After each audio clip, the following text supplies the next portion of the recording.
So picture your absolute dream vacation.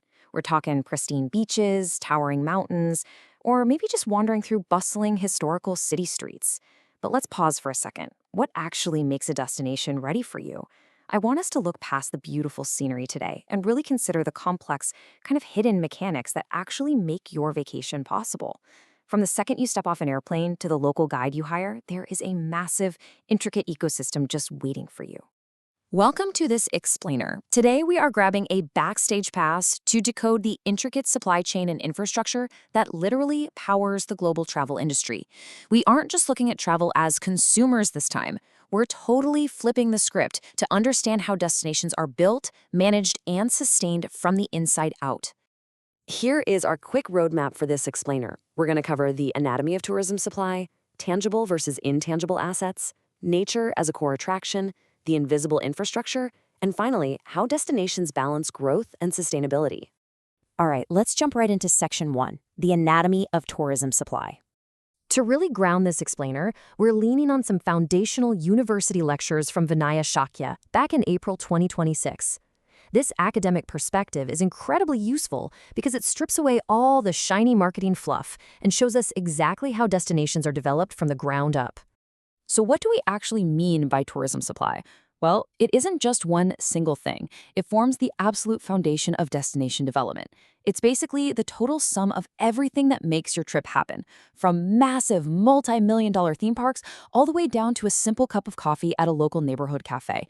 It's an entire ecosystem of goods and services that has to constantly adapt to meet changing tourist expectations. All these varied components have to come together to create one singular tourism product. It's kind of like a giant puzzle. Your superstructure, stuff like hotels and resorts, relies entirely on infrastructure, like roads and airports. And, well, neither of those work without supporting services. I mean, you need local banks so tourists can actually access money, and you absolutely need hospitals to assure their safety. Every piece matters. Moving on to Section 2, tangible assets and intangible experiences. This perfectly captures the whole duality of travel, right? Like, you could book a 5-star hotel with, gold-plated fixtures and premium bedding. That's your tangible supply. But if the front desk staff is incredibly rude or the local vibe just feels unwelcoming, that intangible supply completely fails. And suddenly your luxury vacation is a total nightmare. A successful destination absolutely has to integrate both the hard physical assets and that soft cultural hospitality to actually guarantee satisfaction. Actually building that seamless experience, that takes a highly coordinated, step-by-step supply chain. From the airline to the hotel to the local tour operator, everything must work together smoothly. Cost efficiency and high quality completely depend on how seamlessly that transport drops you at your hotel and how easily your tour company can pick you up the very next morning without a hitch.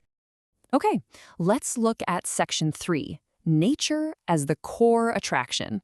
Now, here's a really fascinating truth. Scenic landscapes like towering mountains, forests, or serene alpine lakes, they don't just provide visual value.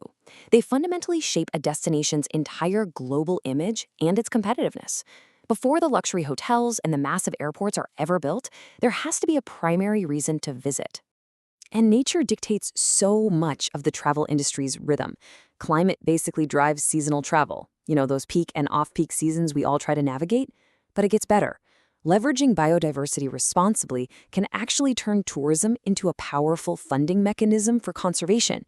When a destination manages ecotourism well, the revenue from things like wildlife observation goes right back into protecting those very ecosystems. It becomes this amazing, self-sustaining loop. If we look at Nepal as an incredible case study, it totally clicks. You can literally map how specific regional assets command the required supply chain. You obviously don't build beach resorts in the Himalayas, right? You build trekking lodges and you hire specialized local guides. If you are in Chitwan, you are building infrastructure for wildlife ecotourism. The natural resource entirely dictates the supply.